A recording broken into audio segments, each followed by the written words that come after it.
In a world driven by digital chaos, attention becomes the ultimate currency.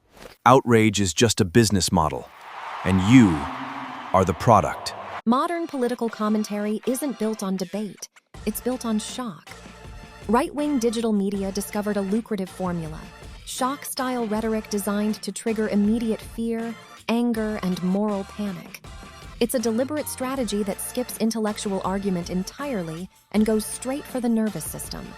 The goal isn't to persuade you, it's to shock you into staying clicked in, and to keep that shock engine running, creators rely on.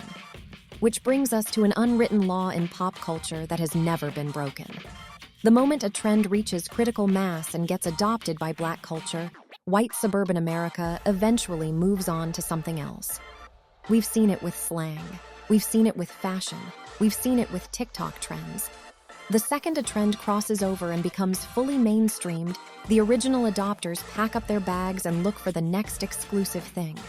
Now, apply that exact same logic to right-wing outrage media.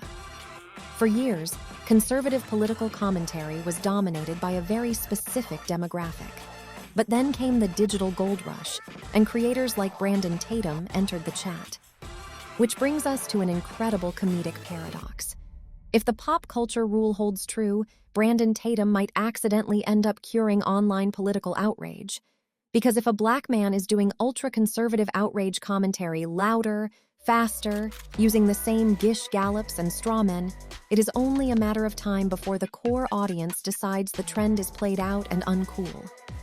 Beyond pop culture, there is another power dynamic at play: economic muscle. Black consumers drive global trends and hold trillions of dollars in buying power. History shows us that when the Black community collectively turns its back or opposes something, even the most dedicated racists start pulling back.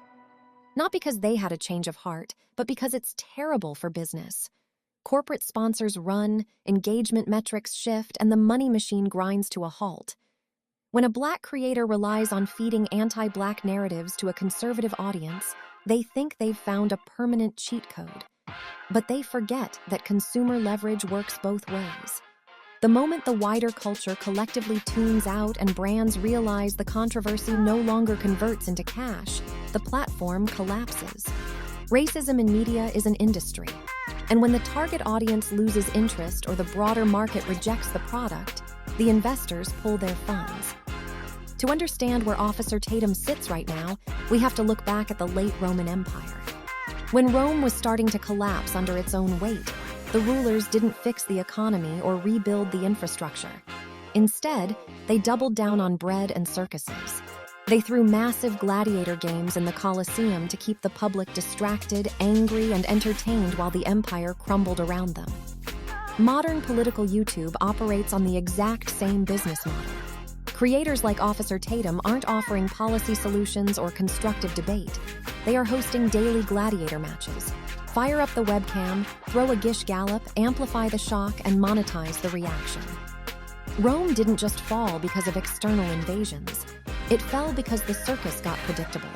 The gladiators lost their appeal, and the audience realized the gladiators were just performing for coins. Every outrage engine has a peak, and Brandon Tatum has clearly crossed his. In the beginning, his platform offered a novelty factor, a former police officer saying things his target demographic loved to hear. But as the algorithm demanded more uploads, the content spiraled into a non-stop reaction factory. The growth has plateaued, the views are recycled. The commentary, built entirely on strawmen, deflections, and rapid-fire outrage, has become so exaggerated and predictable that it borders on self-parody. When a creator reaches this stage, the illusion breaks down completely. The audience realizes they aren't watching genuine conviction, they are watching a routine that has run out of new material.